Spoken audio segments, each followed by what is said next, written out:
nome é Gilberto Melo e esse é o nosso curso Doutrina de Umbanda. Continuando o nosso estudo a respeito das linhas ou falanges que compõem a Umbanda, terminamos ali as linhas principais de direita e as linhas principais de esquerda. E agora a gente vai falar sobre linhas acessórias. Nessa aula eu vou explicar para vocês a dinâmica dessas linhas, o porquê que elas são mais específicas e mais raras, e como é que elas atuam no terreiro dentro da tríade da direita e da tríade da esquerda que a gente já viu até aqui, tá bom? A gente já entendeu que todo espírito que se propuser a caridade seria bem recebido no terreiro. Esse foi inclusive um mandamento, do pai Zélio Fernandino de Moraes, do Caboclo das Sete Encruzilhadas. E ao longo da humanidade, pelas culturas, pelos processos históricos, pela individualidade de cada ser, existem inúmeras vertentes religiosas, existem inúmeros estilos de vida. Por exemplo, o marinheiro que vivia no mar, ele tem uma vida muito diferente, por exemplo, do cigano. Ele tem uma vida muito diferente, por exemplo, de quem viveu no período colonial, por exemplo, um baiano no início da colonização. Então a gente percebe que histórias, contextos, culturas diferentes acabam desenvolvendo conhecimentos, personalidades, arquétipos distintos. E são esses arquétipos que nós cultuamos dentro da Umbanda. Então, por exemplo, um cigano, não é porque ele foi cigano que ele não vai ser recebido no terreiro. Pelo contrário, ele tem vivências, experiências, conhecimentos que só ele e o grupo dele têm, que podem ser muito bem úteis dentro do terreiro. Conhecimentos de espiritualidade, de magia, postura, psiquismo. E aí a Umbanda aproveita tudo. A Umbanda sempre pega o que o indivíduo tem de melhor, seja o médium, seja o espírito. Então, as linhas acessórias ou linhas intermediárias, elas transitam entre a esquerda e a direita. Então, ora elas podem ter comportamentos similares aos de direita, ora elas podem ter comportamentos similares aos de esquerda. E podem, dependendo da tradição e da cultura da casa, incorporar tanto em giras de direita quanto em giras de esquerda. Tá? Então o trabalho deles é amplo, eles vão dar assistência energética ao trabalho de Umbanda. Então, de modo geral, essas linhas acessórias, elas vão assim, ser meio que pau para toda a obra, elas vão ajudar em várias coisas diferentes, principalmente porque eles têm uma questão, todas as linhas acessórias têm uma característica muito importante. Elas trabalham muito a fluidez, o movimento. Por exemplo, a linha dos malandros, que é chefiada por Zé Pilintra, por exemplo.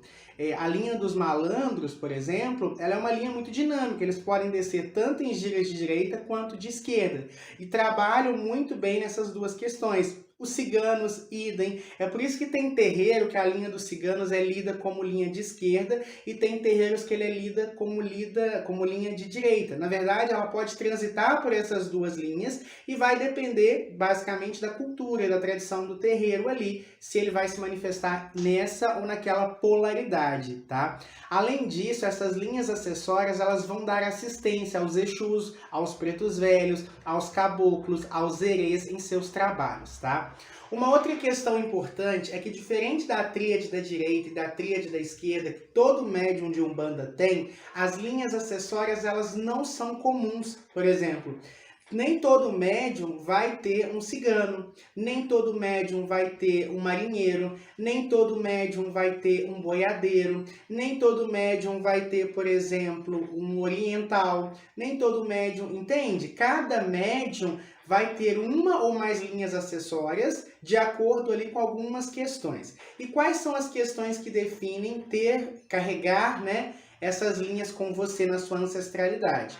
As vidas passadas que você teve. Então, por exemplo, o médium foi cigano numa vida pretérita. Então, ele já carrega essa ancestralidade cigana. Ou na linha hereditária dele, um ancestral dele foi cigano.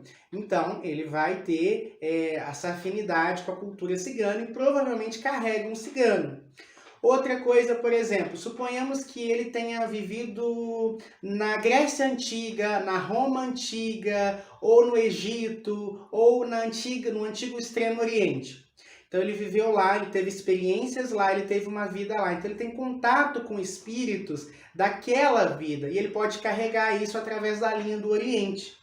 Então é interessante a gente observar essas questões, né, pessoal? Que existe uma associação entre as linhas acessórias e algumas questões como hereditariedade e também vidas passadas. Mas não só isso, uma outra questão também que pode definir se você carrega determinada linha é o seu plano encarnatório, a sua missão de vida.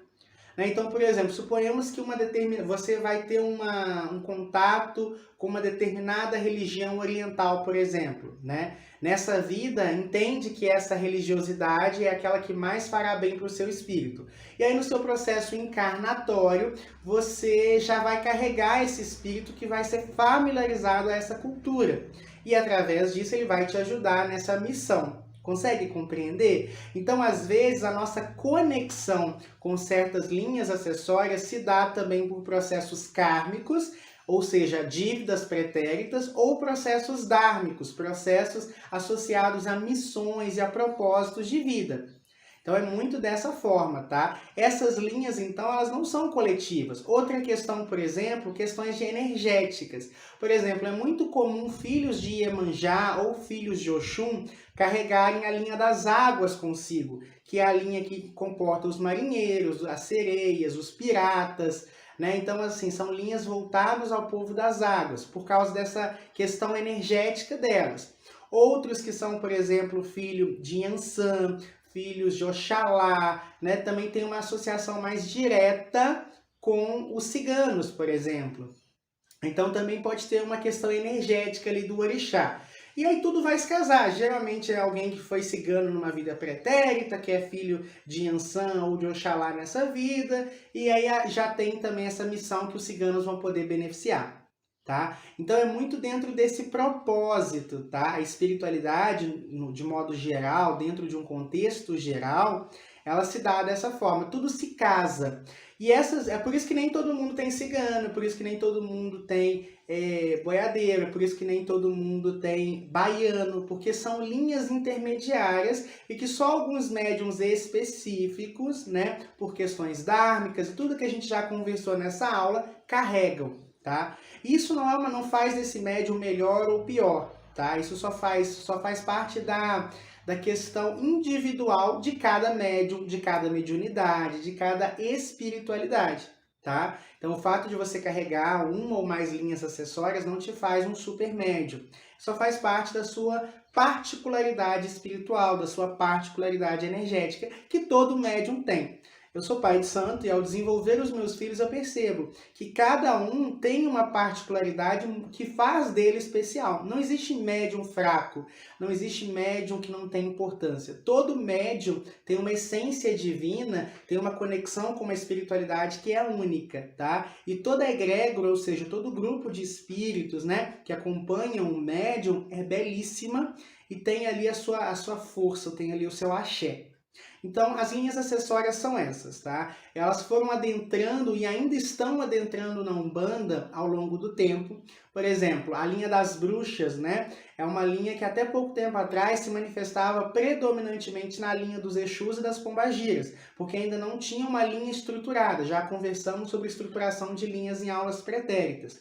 Agora é muito comum em vários terreiros do Brasil elas já descerem com seu arquétipo de bruxas e atuarem na sua própria linha. A própria linha dos ciganos, no princípio, vinha na linha do povo do Oriente e agora, tradicionalmente, já desce na linha dos ciganos. Então, novas linhas se formam, novos mistérios se revelam, né? Novos grupos espirituais aí cada vez mais vão se aproximando do trabalho de Umbanda. Mesmo dentro da linha do Oriente, nós temos subdivisões imensas. O povo do Egito, que vem e traz ali o seu axé. O povo, por exemplo, do Extremo Oriente ali, os samurais, os mestres japoneses. Então, mesmo dentro da linha do Oriente, a gente percebe ali várias subdivisões que no futuro se tornarão linhas particulares, tá? Então é importante a gente ter essas percepções, tá? Existem, por exemplo, dentro da linha dos caboclos, a linha dos xamãs, que descem como caboclos, mas quando a gente vai estudar, já tem ali algumas características que definem os xamãs como uma linha própria. E possivelmente no futuro, ou pode dizer que já aconteça em alguns terreiros, exista uma linha só para os xamãs. tá?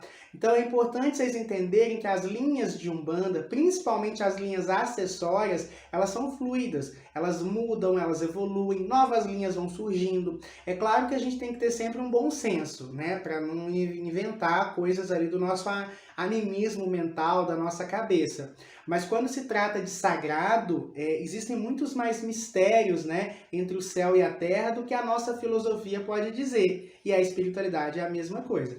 E aí, Gilberto, como é que eu sei se é marmotagem, como é que eu sei que é espiritual? Pelos frutos. Jesus já falava, pelos frutos conhecereis as árvores. Então, se o resultado do trabalho dessa linha, dessa entidade, funciona, se as coisas estão dando certo, se é um trabalho de luz, se as mensagens que são passadas vêm do alto, vêm da Umbanda, tá bom?